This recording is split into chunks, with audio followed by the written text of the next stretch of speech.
Hey there guys, welcome back to the channel. In today's video, we are taking another look at the Templar 250 today. We are going to pull the carburetor off so we can adjust the jets. They always come pretty lean from the factory, so we're going to try to go up one size on both the pilot and the main jet. Mid-range felt good when I was at the farm last weekend, so I don't think the needle needs to be adjusted, but I definitely want to get in there and adjust both the pilot and the main just one size bigger, just to help it run a little better. To do that, we're going to start off by just taking some of the bigger components off to give us more access, more room. So that's going to include the seat and the tank for sure. As we get more into this job, I'll let you know if we have to take anything else off. But for now, we're going to start with the seat and the tank. Coming to the back of the bike, we just have one 10mm bolt holding this seat on. So let's go ahead and run it off.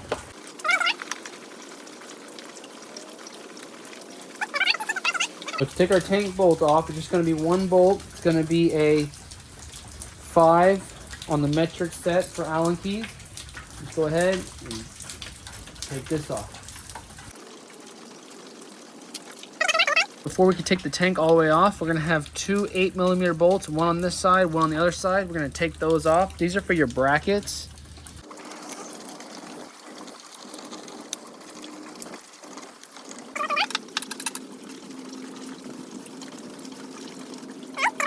So before you take the tank off, you gotta pull this back. Make sure your fuel petcock is in the off position, or else it'll just leak fuel everywhere. If your fuel hose is a little stuck, grab you a set of needle nose pliers and just kind of go back and forth with the hose a little bit. And try to just kind of unseat it, because what happens is it gets seated on the petcock itself. And it should just slide straight back just like that. And you are gonna lose a little bit of gas, so don't be concerned about that too much. And just like that, we're off. All right, now another big thing I forgot to mention, whenever you're, we're gonna have to cut these screws off, basically, like, not cut them off, but cut a little line in them to use a flathead. So in the meantime, we're gonna go ahead and while we're messing with this stuff, just let the fuel in the bowl drain out, because you definitely don't want to have sparks, sparks flying when you're trying to work and you got gas inside the bowl. So go ahead and break this bolt loose while you're working. So after that, it's pretty much just loosening up all the hose clamps that are holding it on and the air filter.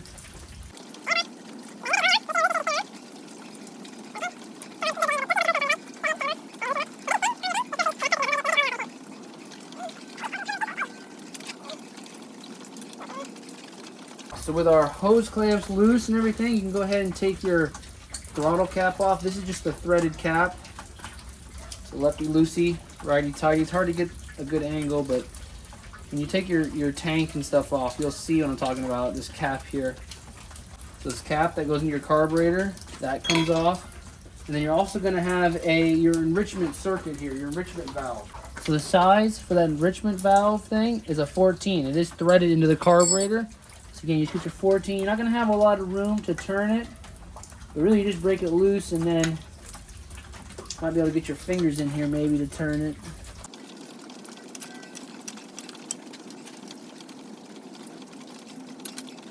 Yeah, once you break it loose, you pretty much can just start it out by hand, and then if you actuate it on your lever here, right, this is your pull choke. So now with everything pretty much disconnected from the carburetor, you can just set these aside. So after messing with this for about 10 minutes or so, I was able to get mine to come out this way. So intake manifold side is up, air filter side is down, and then personally I had to take off the idle mixture screw here, and again mine just kind of slid in and out like that. So it's going to take you a minute to kind of figure out, but I wouldn't start taking everything off. I mean, if you had to take something off, the exhaust is the biggest thing that's in the way, but don't start taking all this other stuff back here off.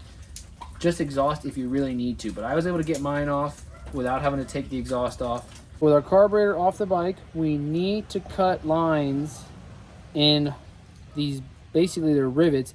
We need to cut some lines in these so we can get a flathead screwdriver in order to get the bowl off. Now also, they're most likely going to have some Loctite in these threads, so we got to really cut a really good flathead slot in these rivets to get these off. It's going to take a little bit of trial and error, but So in order to do that, we need to get this stationary. Now you have, this is flat surface here on the top. So if you want, you could have it sitting like this and you can cut it. But I'm just gonna put it in a pair of vice grips here. And all we're gonna do is just keep it straight. Again, I'm just kind of barely have any pressure. You don't wanna squeeze this too tight because then you'll crack the carburetor body, and we definitely don't wanna do that because then we're replacing it. So again, I just put it in here just to keep it straight, keep it center, keep it firm. And now we're gonna plug in our Dremel. Now I'm gonna use a Dremel here. You can use whatever you have, but basically all you're trying to do is you're basically just trying to get over here to cut a line. So that's all we're gonna do. It's small enough, it's not gonna hurt anything. Make sure you wear some face protection at least.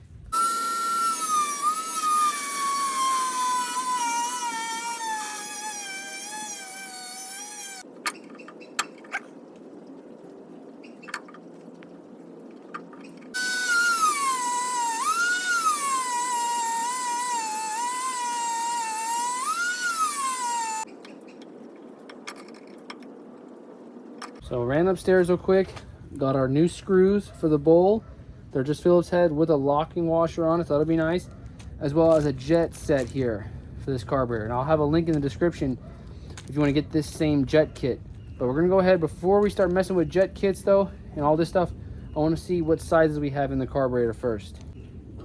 The bowl pops off, good. When you pull the bowl off, there's an O-ring that goes all the way around. Just double check it and make sure it looks good. Stock pilot jet is a 40 and the stock main jet is a 120. So we're gonna see if we got a 42 and a 125 in our kit. So the kit that I ordered did come with both the 42 pilot and the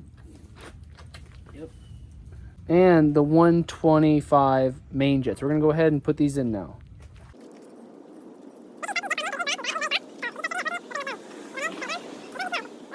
So once you have your both main and pilot jet on, you go ahead, drop your bowl back on, same way it came off. All right, make sure it seats all the way. Now you put your two new screws in here.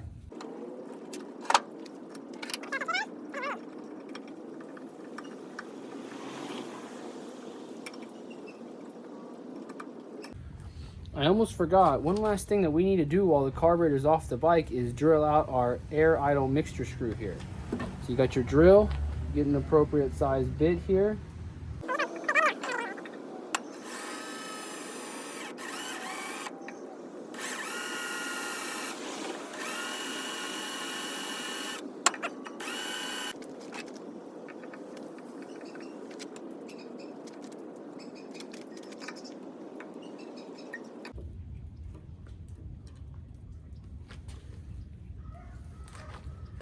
So that's how you get it out. Basically all I did, I drill the hole until obviously until you go all the way through, and then you get a wood screw, and I basically was just threading this wood screw in, and then eventually it'll start pushing against that, they'll start pushing against the bolt that you push for the air idle mixture screw, and basically you're just pushing it out. So it's off, now we can adjust it. And now let's see where our idle mixture screw is at.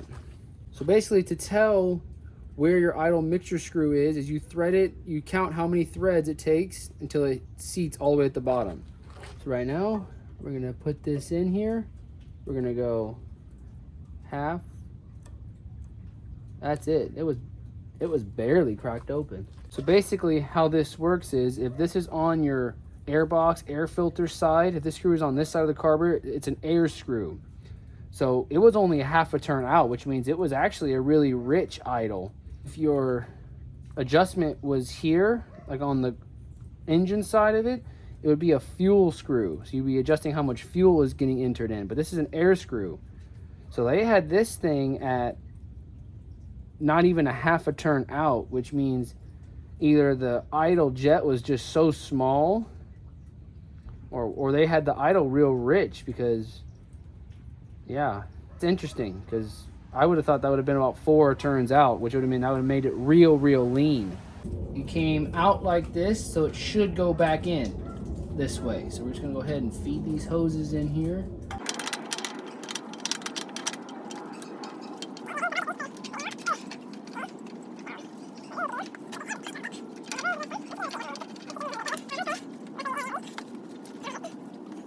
All right, now real quick, on your throttle slide, you have a long slit, a long cutout, and you've got your little shorty here. The short slit cut part goes where your idle adjustment knob is.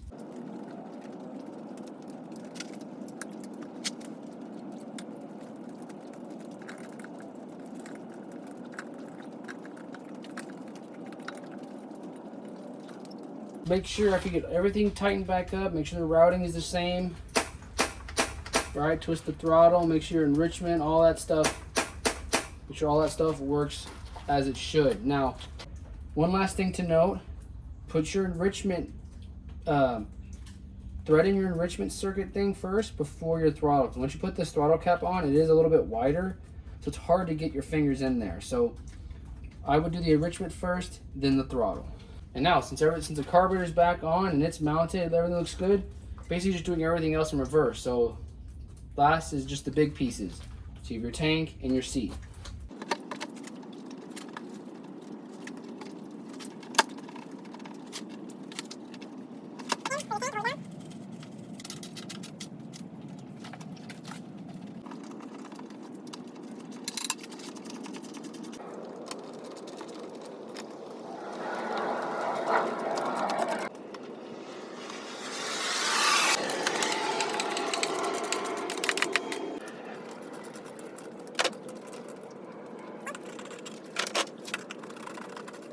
Hey guys, everything's back together, right? Carburetor's back on. We adjusted both jets. We adjusted our air fuel mixture screw. Tank's back on and seat's back on. Fuel, the petcock is turned back on. So only one last thing to do, and that's see if we get this bike started now. So again, your key. Let's see if we need to, I don't know if I'll need to pull this in or not, but here.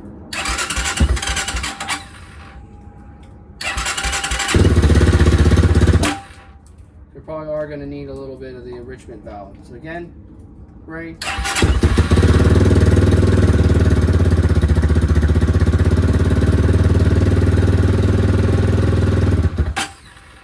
I'm going to have to probably up the idle. I did back it out quite a bit.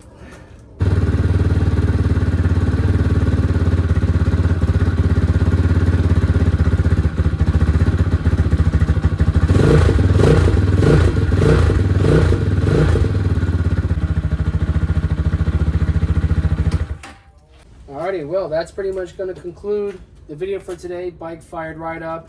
Obviously, I had to mess with the idle because I did pull the idle screw all the way out to get the carburetor out.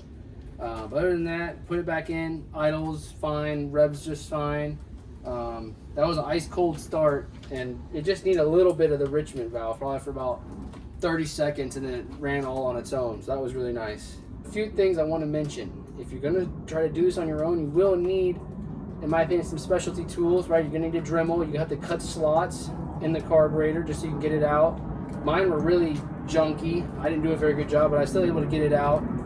And then you're also going to have to drill a hole in the idle mixture screw.